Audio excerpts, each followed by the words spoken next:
This video series was made possible by Eric Schaefer Guitars, Luther's Mercantile International, and Stumac. Welcome back to the shop, friends. Now that the sound box is complete, we can begin work on the guitar neck. For the neck, I'm using a piece of Honduran mahogany. We'll be cutting a scarf joint for the peg head and stacking blocks for the neck hill tenon. This will make more sense as we go. The blank I'm using is about 1 inch thick, 3 inches wide, and about 32 inches long. To start, I cut the neck to rough length and use my Stanley No. 7 to joint the surfaces of the neck. It doesn't have to be perfect, but it helps to have some straight edges for reference. Next, I marked out the dimensions for the scarf joint, nut location, neck to body joint location, heel cap location, and the tenon length. Cutting the scarf joint to a 15-degree angle could be achieved in a number of ways, but I settled on using my miter saw. I built a jig to hold the neck in place safely while making the cut. I chose not to use my table saw because my saw blade is not tall enough for one cut.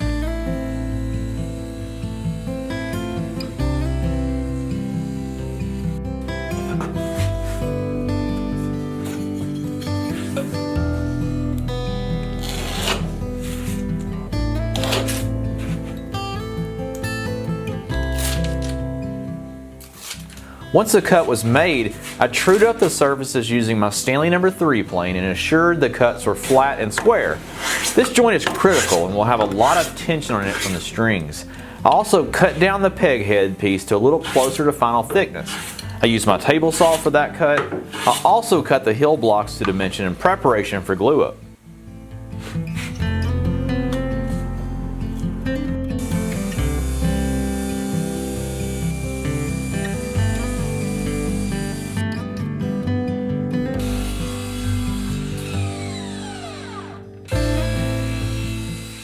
This glue up requires some ingenuity to get a good tight fit. I used a variety of clamps and cauls to achieve this joint. Eric Schaefer's online course was excellent in preparation for these challenging glue ups. Next, I glued together the blocks for the neck heel. This is referred to as a stacked heel. Another option for the neck is cutting it from a single piece of wood, but that creates a lot of wood waste and is quite expensive. It's probably difficult to find the material as well.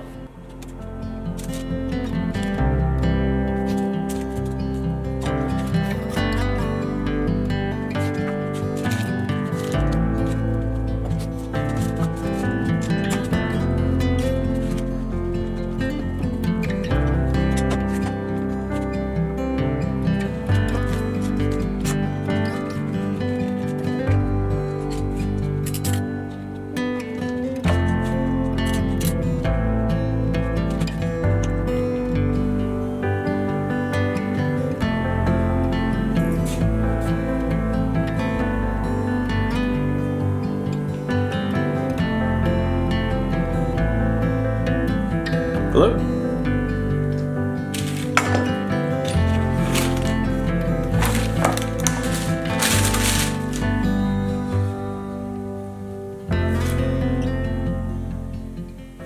With the neck parts glued together, I again trued up the surfaces in preparation for cutting the truss rod channel. The truss rod counters the tension of the strings and provides some adjustability to the finished instrument. I achieved that on the router table.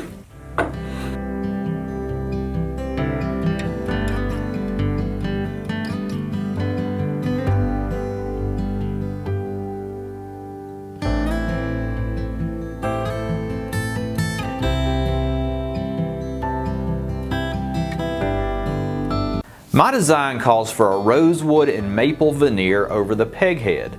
The thickness of these veneers was worked into my design. To glue these to the peg head, I use pins to prevent the wood pieces from sliding around during glue up. The pins are placed outside the final dimensions of the peg head once it's cut to shape. The pins are just finished nails with the point ground flat. I use paste wax to prevent the pins from getting glued to the wood.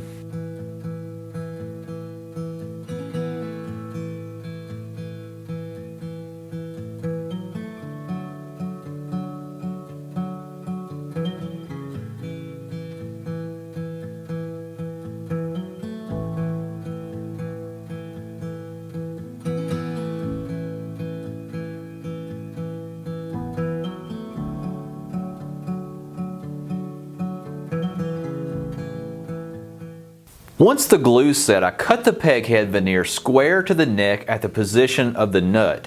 The nut is the location where the strings bend to the location of the tuners. I cleaned up with a chisel and sanding blocks.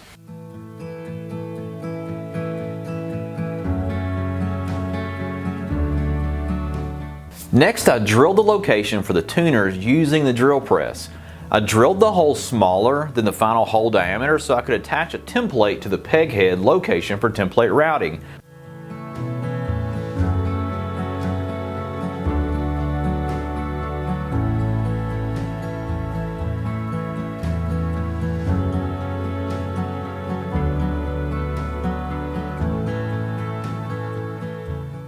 I used the combination of double stick tape and small screws threaded into the holes to assure the template was secured to the guitar neck.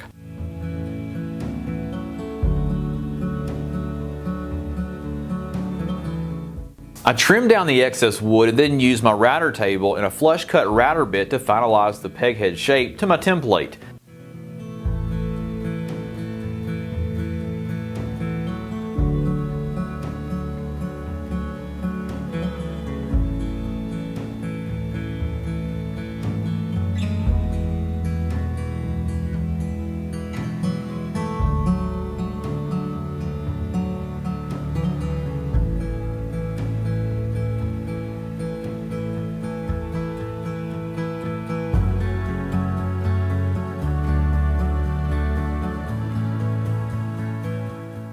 Next, I glued the heel cap to the neck heel location. The heel cap will be visible and will abut the sound box at the neck body joint. Now to the fretboard. The fretboard is constructed from a blank of Indian rosewood. This is the same wood species I used for the guitar back and sides, peghead veneer, heel cap, and the bridge. It's really a beautiful species. For the fretboard, I began by jointing the edge. Again, I use my joining board. To cut the fret slots, I'll use my table saw. For this, I built a table saw sled designed to be used with a fret slot template. The template is designed for the orchestra model guitar that I'm building. I glued a finish nail to the sled to fit into the slots on the template. This assures that each cut made with a table saw blade is in the correct position. I also used a special table saw blade that matches the width of my fret wire. I bought this template, but I could have also made it with a board notched to my guitar plans. I may do this in the future to save some money, as the templates are quite expensive. Once the fretboard was slotted and cut to length, I tapered the sides on the bandsaw and cleaned up the cuts with my hand plane on the joining board.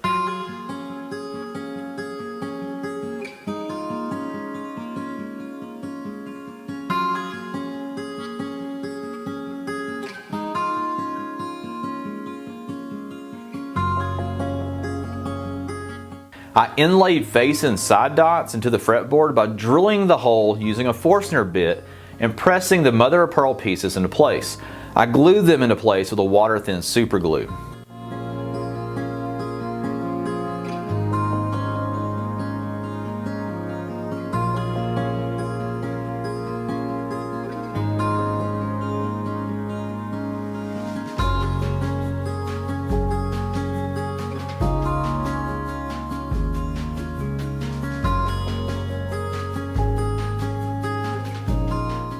Using the same jig that I used to cut the mortise into the sound box, I cut the tenon into the guitar neck.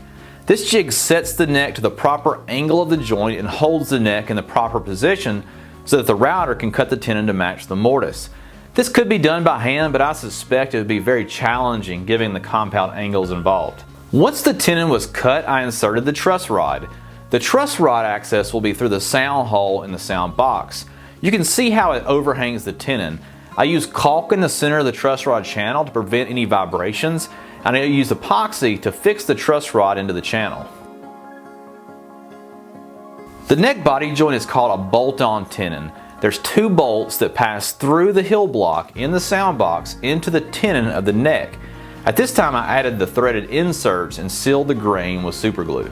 To fit the tenon into the mortise, I needed to make space for the truss rod. I drilled out the soundboard to prevent tear out. I was careful not to press down on the bit to avoid tear out on the back side of the thin soundboard. I then used a saw and chisel to remove the waste.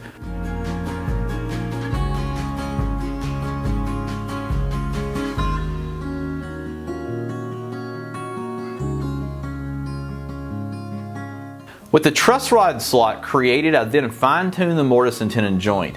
This actually took some time off camera. I used a combination of chisels and sandpaper to assure a good tight fit. That's a good stopping point. Next time we will get this project wrapped up. I'll see you then.